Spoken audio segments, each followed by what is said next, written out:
আজকে বাড়িতে বিপত্তারিণী পুজো ছিল, তাই মা সকাল সকাল ঘুম থেকে তুলে দিয়েছিল। স্নান সেরে মন্দিরে গিয়ে দেখি ব্রাহ্মণ দাদু পুজো শুরু করে দিয়েছে। সবাই ও 13 রকমের ফল, ফুল, পান আর মিষ্টি দিয়ে পুজো দিতে এসেছে। সোজা রথ থেকে উল্টো রথের মধ্যে যে শনি আর মঙ্গলবার পড়ে তাতেই বিপত্তারিণী পুজো হয়।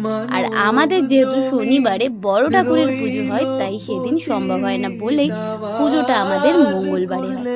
পুজো শেষ করে সবাই যখন অঞ্জলি দিচ্ছিল, এদিকে কাটুসও দেখো ঝুড়ি নিয়ে টানাটানি করছে ফুল নিয়ে মুখে দেবে বলে। ঝুড়ি না দিলে সে কি রাগ, আমায় কাসরের লাঠি নিয়ে মারছে।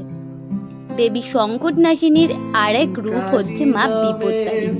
প্রতি বছরই অপেক্ষা করে থাকি কখন মা এই লাল সুতোয় পেঁচানো 13টা দুব্য দিয়ে বাঁধা ধাগাটা হাতে বেঁধে দেবে।